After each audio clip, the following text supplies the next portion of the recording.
We're on the eve of the second round of the OHL Playoffs, and I already did the first playoff preview video yesterday looking at the Saginaw versus Sault Ste. Marie playoff matchup. Well, let's move to the east and take a look at the Oshawa Generals and the Ottawa 67s. Oshawa, they took the number one seed in the Eastern Conference, while Ottawa, they placed sixth, and it just goes to show the parity in the Eastern Conference and just how tight these matchups were in the opening round. For the Oshawa Generals, it took them 6 games to eliminate the Barrie Colts, while Ottawa, they upset the Brantford Bulldogs in 6 games. So it's a very intriguing matchup here between these two rivals. And during the regular season, the Ottawa 67s had the advantage. They had a 6-2 record against the Oshawa Generals. So these two teams, it's going to be fascinating to see how it all plays out. So let's look at some of the playoff stats from the first round. Starting off on the goals for category, Ottawa, 27 goals for to Oshawa's 19. So the firepower, it was in full force in that opening round for the Ottawa 67s. But after seeing Oshawa in person covering the Oshawa Barrie series, this team does have a lot of talent, and they were kind of goalied in a few of those games. Sam Hillebrandt was just outstanding for the Barrie Colts and was a bit of a thorn in the side for this Oshawa Generals team, but still, it's quite the gap when you look at the goals for total. But on the goals against, Oshawa has the advantage. They gave up 15 goals in the opening round, while Ottawa, they gave up 20. So that series between Brantford and Ottawa, very high scoring and a lot of back and forth, while Oshawa getting great goaltending. They've got probably one of the best defensive units in the Ontario Hockey League, and it shows there with those 15 goals against.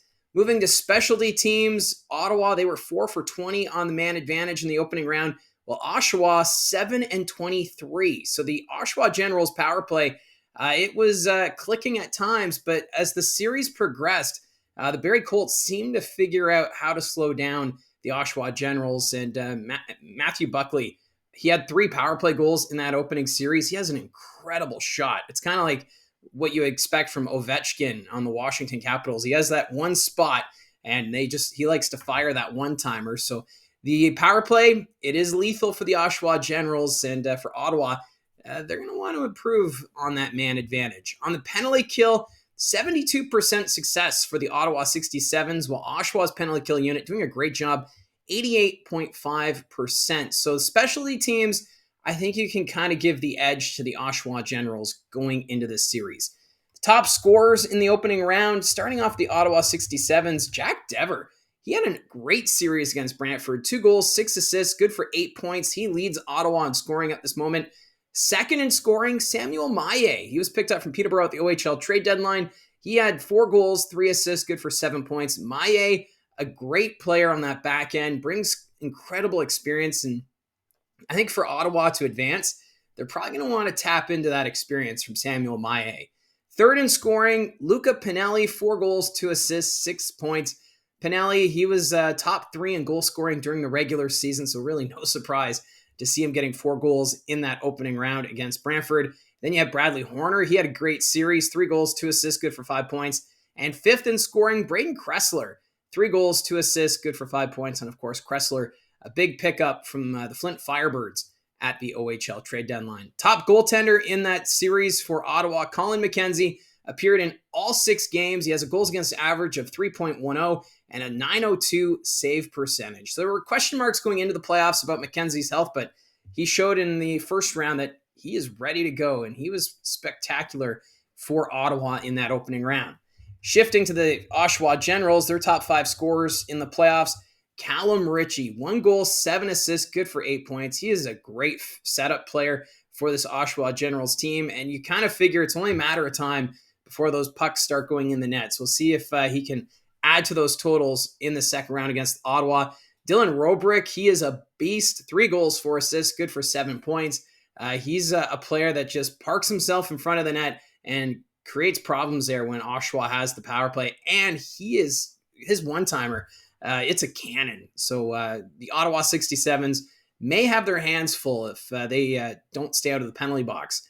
Third in scoring, Beckett Seneca, 3 goals, 4 assists, good for 7 points. He had the overtime winner in game number 4. It was a beautiful breakaway goal that he was able to score to give the Oshawa Generals the 3-1 series lead at that point.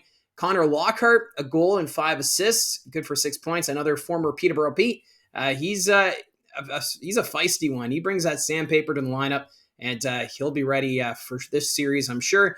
And then Luca D'Amato, the defenseman, 2 goals, 3 assists, good for 5 points.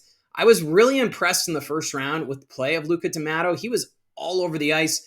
He was helping out with the offense, creating scoring chances, but then still able to get back into the play to bail out defensively. So Luca D'Amato, an all-around defenseman, and he rounds out the top 5 scorers after the opening round for Oshawa. Of course, top goaltender for the Generals, Jacob Oster. He had a 1.94 goals against average in that series against Barrie and a 926 save percentage. Some pretty stellar stats from that opening round for Jacob Oster. And if Oshawa is going to overcome Ottawa in the second round, they're going to need Oster to have a solid performance, much like we saw in the series against the Barrie Colts. This series, I think, this could go the distance, just with how evenly matched these two teams are. I do give the edge to Oshawa when it comes to specialty teams, but when you got a guy like Luca Pinelli playing for the Ottawa 67s, he's known for finding the back of the net, and Oshawa will have to find a way to contain that offense. And this is a very intriguing series, and we'll see if Ottawa can continue the momentum going into the second round, as this series will get underway Friday night at the Tribute Community Center. Little surprised this series is playing on a Friday night, considering the OHL draft is also on Friday, but typically Oshawa, their home date is Fridays and Sundays, so I'm guessing that's probably why they're still playing on the Friday, despite the OHL draft taking place at the same time. The last time these two teams met in the playoffs was last season. They met in the first round, where the Ottawa 67s eliminated Oshawa 5-1. Obviously, things a little different last year. Oshawa was kind of on the up and up. They were kind of coming back, while Ottawa, one of the top teams in the Ontario Hockey League last season. So a bit of a role reversal here, as Oshawa has home ice, of course, being the number 1 seed. So that's the Generals 67s matchup. Let me know in the comments section down below your thoughts on this series. Do you think it goes the distance, and who do you think takes this one? Love to hear what you have to say about this one. And don't forget to hit like and subscribe, and we'll talk to you again soon.